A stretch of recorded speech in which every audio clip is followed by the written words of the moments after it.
नमस्कार प्यारे बच्चों, मैं आपका शिक्षक अभिषेक भारद्वाज आज फिर से उज्ज्योत के इस ई लर्निंग प्लेटफॉर्म के तहत आप लोगों के सामने राजनीति शास्त्र के कुछ महत्वपूर्ण एवं रोचक वास्तुनिष्ठ प्रश्न आप लोगों के सामने लेके आया हूं।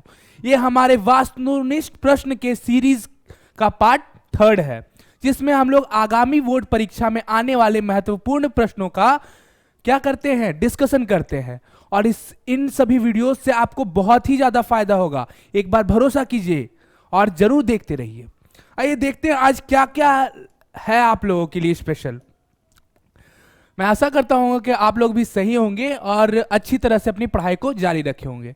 तो पहला क्वेश्चन है कि संघ सरकार का उदाहरण है। संघ सरकार का उदाहरण है। ऑप्शन क अमेरिका, ख चीन, ग ब्रिटेन या घ इनमें से कोई नहीं। तो आंसर मारने से पहले हम लोग समझ लेते हैं कि संघ सरकार किसे कहते हैं। देखिए, संघ सरकार का मतलब होता है बच्चों कि जो शासन व्यवस्था है वो 2 स्तरों पे टूटी हुई है। कितने? 2 स्तरों पे। एक जो हो गया आपका केंद्र, एक क्या हो गया केंद्र, और एक हो गया आपका राज्य। एक क्या हो गया आपका राज्य, एक केंद्र और एक राज्य। लेकिन संघ व्यवस्था में क्या होता है कि जो केंद्र है उसका प्रभाव राज्य पे नहीं होता है और जो राज्य है उसका प्रभाव केंद्र पे नहीं होता है। समझिएगा कहने का मतलब राज्य के निर्मित कानूनों पे केंद्र का कोई दबाव नहीं रहेगा, राज्य स्वतंत्र रहेगा, और केंद्र के निर्मित कानूनों पे राज्य कोई दबाव नहीं डालेगा। ऐसी व्यवस्था को संघीय शासन व्यवस्था कहते हैं, जो कि कहां है आपका? अमेरिका में है। कहां है बच्चों? अमेरिका में है। कि कहां है? अमेरिका में। ये समझिए कि संघ सरकार का मतलब जिसमें केंद्र राज्य पे दबाव न डाले और राज्य केंद्र पे दबाव न डाले और दोनों एक दूसरे से स्वतंत्र रहे और स्वतंत्र रूप से अपनी शक्तियों का प्रयोग करे। ठीक है। चीन में क्या है? चीन में समझिए तो एक तरह से तानाशाह का ही रूप है। सिंगल सिस्टम पार्टी है, वहां एक ही पार्टी है, उसी को वोट देना है। तो वहां क्या ही संघीय और क्या ही लोकतंत्र का बात करे। ठीक है। और क्या है? ब्रिटेन। ब्रिटेन में तो क्या है आपका? एकात्मक शासन व्यवस्था। यहां क्या है? एकात्मक शासन व्यवस्था। मतलब वहां केंद्र और राज्य में शक्ति नहीं विभाजित होती है, बल्कि केंद्र में ही सिर्फ शक्ति जो है, ब्रिटेन में जो शक्ति है सिर्फ केंद्र में ही केंद्रीकृत रहती है। समझ रहे?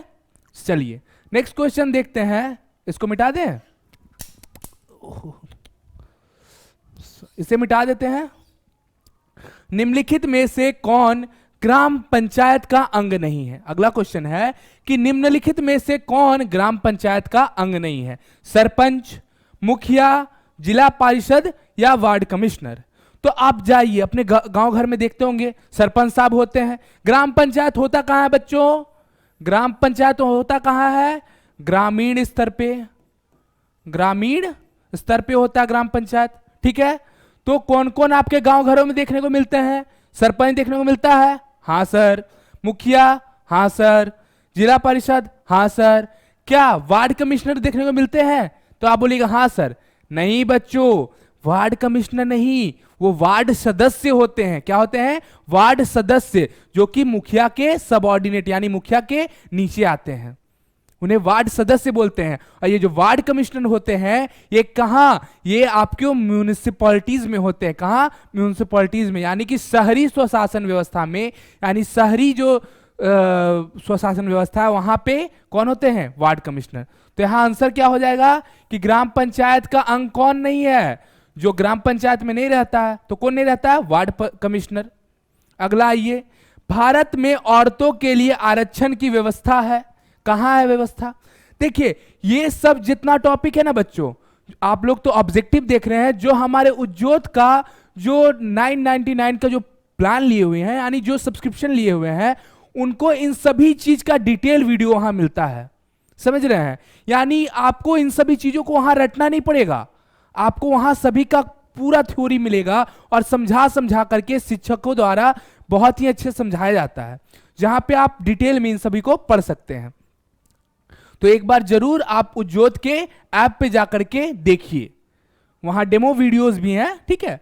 तो आइए, भारत में औरतों के लिए आरक्षण की व्यवस्था है। क्या कहां व्यवस्था है भारत में? लोकसभा में, विधानसभा में, मंत्रिमंडल में, पंचायती राज में? कहां है? तो जो हमारे उस कोर्स से जुड़े हुए होंगे बच्चे, उन्हें इसका आंसर पता होगा क्योंकि वहां मैंने इसे पढ़ाया है। समझ रहे हैं? तो आइए देखते हैं। लोकसभा में देखिए बच्चों, जो है आरक्षण की व्यवस्था नहीं है, और ना ही विधानसभा में और ना ही मंत्रिमंडल में। लोकसभा में जो महिलाओं की प्रतिशत है वो प्रतिशत कितनी है? तो वो प्रतिशत है आपका 14% कुछ है। कितना है? 14%। विधानसभा में भी नहीं है और विधान मंत्रिमंडल में भी नहीं है। ठीक है, कहां है?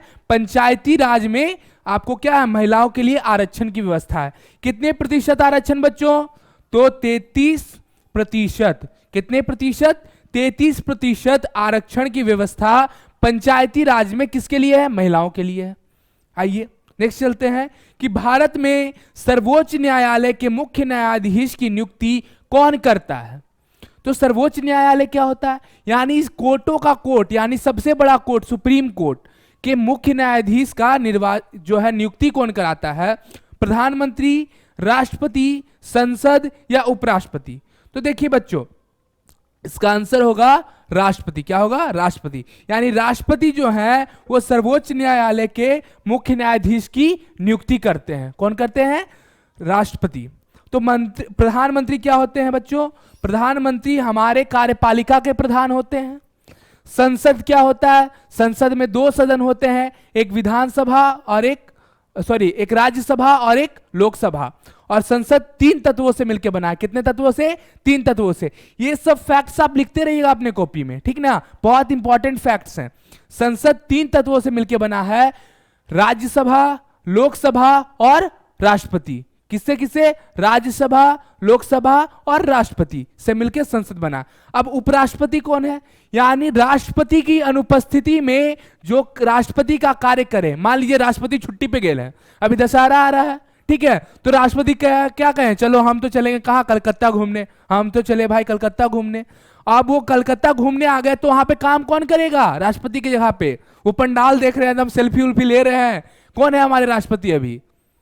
कौन है? कमेंट में जरूर बताइएगा कौन है। इससे पहले कौन थे और अभी कौन है, ये कमेंट में जरूर बताइएगा, ठीक है? ये आपका होमवर्क रहा। तो राष्ट्रपति कहां चल गए? दशहरा घूमने, पंडाल देखने, कलकत्ता में घूम रहे हैं एकदम। तो वहां पे काम कौन करेगा? ऑफिस बंद? नहीं बच्चों, वहां काम कौन करेगा? उपराष्ट्रपति। मान लीजिए उनका शादी है, उनका नहीं, उनके भतीजा का शादी है, बेटा का शादी है, किसी का शादी, वहां व्यस्त है, तो उनके यहाँ पे काम कौन करेगा? उपराष्ट्रपति काम करेंगे। और उपराष्ट्रपति क्या बच्चों? उपराष्ट्रपति जो राज्यसभा होता है ना, जो राज्यसभा, संसद में कितने सदन? 2 सदन, लोकसभा और राज्यसभा। तो राज्यसभा के जो अध्यक्ष होते हैं वो कौन होते हैं? उपराष्ट्रपति। लिखिएगा, बहुत इंपॉर्टेंट पॉइंट है बॉस। राज्यसभा के अध्यक्ष कौन? उपराष्ट्रपति। राष्ट्रपति के अनुपस्थिति में कौन कार्य करेगा? उपराष्ट्रपति। समझ रहे हैं? चलिए, तो ये यहां तक हम लोगों ने देख लिया। नेक्स्ट आगे चलते हैं, देखते हैं आगे क्या है। हाँ आइए, नेक्स्ट क्वेश्चन है बच्चों, लोकसभा में निर्वाचन हेतु कुल कितने सीटों की संख्या है? 542, 544, 543 और घ 545। तो इसका आंसर होगा बच्चों घ 545। ये कब तक है? ये 2026 तक है। तो सर कहिएगा सर बस 2026 तक इतना सीट रहेगा? हाँ बच्चों, उसके बाद बढ़ जाएगा सीट। क्यों? क्योंकि जो ये सीटों का आवंटन होता है वो जनसंख्या के आधार पे होता है। तो लास्ट जनसंख्या 2011 में ही हमारा हुआ था, ठीक है? तो अभी 2026 में क्या होगा? ये सीटें 545 से बढ़ जाएंगी। देख रहे हैं अभी सेंट्रल विस्टा प्रोजेक्ट, नाम सुने हैं आप लोग? ये सब पॉइंट्स लिखते जाइएगा, बहुत इंपॉर्टेंट है, ठीक ना? सेंट्रल विस्टा क्या है? जो आपका नया संसद बन रहा है उसे सेंट्रल विस्टा कहते हैं। उसमें क्या है? जो राज्यसभा है और जो लोकसभा है उसकी सीटें बढ़ा दी गई हैं। समझ रहे हैं? आइए 6 नंबर, निम्नांकित में से किसे विशेष राज्य का दर्जा प्राप्त था? बिहार, गुजरात, आंध्र प्रदेश, जम्मू कश्मीर। आइए एलिमिनेट करते, क्या करते? छांटते हैं। बिहार, देखिए बच्चों, बिहार को विशेष राज्य का दर्जा दिलाने के लिए अभी जो यहाँ के जो सीएम है बहुत बार प्रयास किए हैं, नीतीश कुमार बहुत बार प्रयास किए हैं, केंद्र में गए हैं, और जो प्रधानमंत्री उनसे बहुत बार मांग हुआ है कि बिहार को विशेष राज्य का दर्जा दिया जाए। तो विशेष राज्य क्या होता है? मतलब किसी राज्य को बाकी सब राज्यों से ज्यादा महत्व देना, उसके उत्थान के लिए ज्यादा प्रावधान करना, वैसा राज्य विशेष राज्य कहलाएगा। तो बिहार के लिए प्रयास जारी है, लेकिन अभी ये विशेष राज्य बना नहीं है। तो बिहार क्या विशेष राज्य नहीं है। और एक बात, बिहार जो हमारा पिछड़े राज्यों में आता है बच्चों, किस में आता है? पिछड़े राज्यों में। गुजरात, गुजरात क्या है? विशेष राज्य का दर्जा मिला है? नहीं। देखिए यहां एक आपको फैक्ट बनाते हैं कि 1960 में, कब? 1960 में जो गुजरात है वो बंबई से अलग हुआ था। गुजराती भाषी लोगों के आधार पे, भाषा के आधार पे गुजराती बोलने वाले क्षेत्र को बंबई से अलग कर दिया गया था। महाराष्ट्र जो बंबई था पहले, उससे अलग करके 1960 में एक गुजरात राज्य की स्थापना की गई थी। आंध्र प्रदेश, ये क्या था? 1953 में आंध्र प्रदेश भाषा के आधार पे एक अलग राज्य बना था। कब? 1953 में। किससे अलग हुआ था? मद्रास से अलग हुआ था। तो बच्चों कौन बचा? ये तो है नहीं, ये तो है नहीं, कौन बचा? घ, यानी जम्मू कश्मीर। तो बच्चों जम्मू कश्मीर के राजा थे कौन? राजा हरि सिंह थे। कौन? हरि सिंह। कौन थे? हरि सिंह। यानी राजा हरि सिंह थे। भारत में मिलने से पहले जम्मू कश्मीर के राजा हरि सिंह थे। और जम्मू कश्मीर को विशेष राज्य का दर्जा मिला था। किसके तहत विशेष राज्य का दर्जा मिला था? एक लिख देते हैं हम। देखिए जम्मू कश्मीर को विशेष राज्य का दर्जा मिला था 370, धारा 370 और 35A। क्या है? 35A। ये दोनों जम्मू कश्मीर को विशेष राज्य का दर्जा देता है। ठीक है, चलिए ये सब पॉइंट नोट डाउन करते जाइएगा बॉस। अगला क्वेश्चन है, गठबंधन की सरकार बनने की संभावना किस प्रकार की दलीय व्यवस्था में है? तो दलीय व्यवस्था क्या होती? दलीय व्यवस्था का मतलब है पार्टी सिस्टम। देखते हैं ना, कांग्रेस है, राजद है, जेडीयू है, बीजेपी है, एलजेपी है, तो ये सब दलीय व्यवस्था हो गया। तो गठबंधन, गठबंधन का मतलब क्या होता है? बहुत सारे लोग मिल करके, गठबंधन का मतलब क्या होता है? गांठ बांधना। गांठ कब बांधिएगा? एक आदमी एक चीज रहेगा तो उसमें गांठ बांध दीजिएगा? नहीं, दो तीन चीज को मिलाइएगा तब गांठ बंधेगा। ठीक है, तो गठबंधन सरकार कब बनेगी? जब एक से अधिक दल होगा या एक से कम, सॉरी एक से अधिक दल होगा या एक दल होगा तब। तो बच्चों जब एक से अधिक लोग रहेंगे तब ना एक ग्रुप बनेगा। गठबंधन का मतलब समझिए कि ग्रुप। क्या समझिए? ग्रुप। क्या समझिए? ग्रुप। तो ग्रुप कब बनेगा? जब एक से अधिक व्यक्ति रहेंगे, एक से अधिक पार्टियां रहेंगी। तो इसका आंसर बताइए आप। एक दलीय व्यवस्था जहां एक दल रहेगा यानी एक पार्टी रहेगा तो वहां गठबंधन हो पाएगा? नहीं, क्योंकि गठबंधन के लिए, ग्रुप के लिए एक से ज्यादा व्यक्ति चाहिए। दो दलीय, दो दल का ग्रुप होता है जी। हाँ, दो दल का ग्रुप होता है। आप कहिएगा किसी से लड़ाई होगा, मान लीजिए कि लड़ाई हो गया आपका, आप कहीं गए, आपका लड़ाई हो गया, तो आप बोलिएगा हम अपना ग्रुप को बुलाते हैं, फोन कीजिएगा एकदम ताव में, देखवे करते हैं आजकल फोन करता है, अरे कहाँ आओ, तो वहां आया ग्रुप में कौन? एगो आप और एगो आपका दोस्त। तो ग्रुप क्या होगा? पिटा करके आ जाएगा फिर से। तो जब तक ग्रुप में 5-10 आदमी नहीं है, 4-5 आदमी नहीं है, तब तक वो ग्रुप नहीं कहलाया। तो क्या द्विदलीय व्यवस्था है, यानी जहां दो पार्टी रहेगी उसे वहां गठबंधन होगा? नहीं। तो कहां होगा? बहुदलीय व्यवस्था, यानी जहां एक से अधिक क्या होगा? पार्टी होगा, वहां क्या होगा? गठबंधन की सरकार बनेगी। समझ रहे हैं? चलिए आइए अगला देखते हैं, अगला स्लाइड। हाँ, क्वेश्चन है, संघ राज्य की विशेषता नहीं है। मतलब संघ राज्य किसे नहीं कहेंगे? जहां लिखित संविधान है, जहां शक्ति का विभाजन है, जहां एकहरी शासन व्यवस्था है, या जहां सर्वोच्च न्यायपालिका है। तो देखिए संघ राज्य का मतलब अभी हम लोग बात किए हैं, जहां क्या हो, जो शासन है कितने स्तर पे? 2 स्तर पे। एक कौन? आपका केंद्र, और एक कौन? राज्य। 2 स्तर पे जब शासन व्यवस्था टूटी हुई है तो उसे क्या बोलेंगे? संघ राज्य की व्यवस्था। तो वहां लिखित संविधान हो सकता है। क्वेश्चन क्या पूछ रहा है कि संघ राज्य की विशेषता कौन सी नहीं है? संघ राज्य की विशेषता कौन सी नहीं है? तो लिखित संविधान हो सकता है, इसके लिए कोई जरूरत नहीं है संघ रहे या एकहरी रहे, कहीं भी हो जाएगा। शक्तियों का विभाजन, शक्तियों का विभाजन क्या संघ राज्य की विशेषता नहीं है? विशेषता तो है सर, देखिए शक्ति का विभाजन हो रहा है। सर्वोच्च न्यायपालिका, सर्वोच्च न्यायपालिका से कोई संबंध ही नहीं है। तो कौन बचा आपका? इकहरी शासन व्यवस्था। तो क्या आंसर होगा? इकहरी शासन व्यवस्था। यानी जहां शक्ति एक जगह पे केंद्रित रहेगी वो संघ राज्य नहीं कहलाएगा, वो क्या कहलाएगा? इकहरी शासन व्यवस्था कहलाएगा। ठीक है, आगे चलते हैं। भारत का संविधान लागू हुआ था, कब लागू हुआ था बताइए?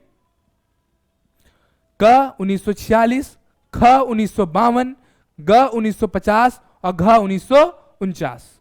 बताइए। देखिए बच्चों, यहां पे कुछ डाटा हम आपको बताते हैं। पहला बात 1946 जो है, इससे जानिए कुछ फैक्ट, लिख लीजिएगा कॉपी में।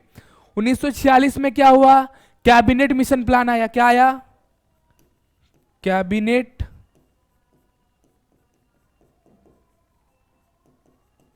मिशन प्लान कब आया? 1946 में आया। ठीक है। 1952 में कुछ ऐसा ऐतिहासिक तो नहीं है। ठीक है। 1950 में क्या हुआ बच्चों? तो देखिएगा 26 जनवरी, देखिए 26 जनवरी 1950 को हमारा जो देश है वो क्या बन गया? एक गणतंत्र बन गया। क्या बन गया? एक गणतंत्र बन गया बच्चों। क्या बन गया? एक गणतंत्र बन गया। यानी 26 जनवरी 1950 को भारत क्या बन गया? गणतंत्र बन गया। ठीक है। यानी 26 जनवरी 1950 को पूर्णतः क्या हुआ? भारत का संविधान लागू हुआ। क्या हुआ इस दिन? संविधान क्या हुआ? पूर्णतः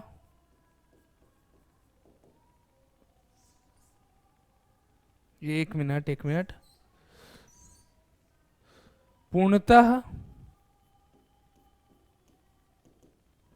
क्या हुआ? आपका संविधान लागू हुआ। देखिए 26 जनवरी 1950 को क्या हुआ? भारत गणतंत्र हुआ और संविधान जो है वो पूर्णतः लागू हुआ। आइए 1949 देखिएगा, अब क्या बोल रहा है? भारत का संविधान लागू हुआ था। कब हुआ था? देखिए कब हुआ था?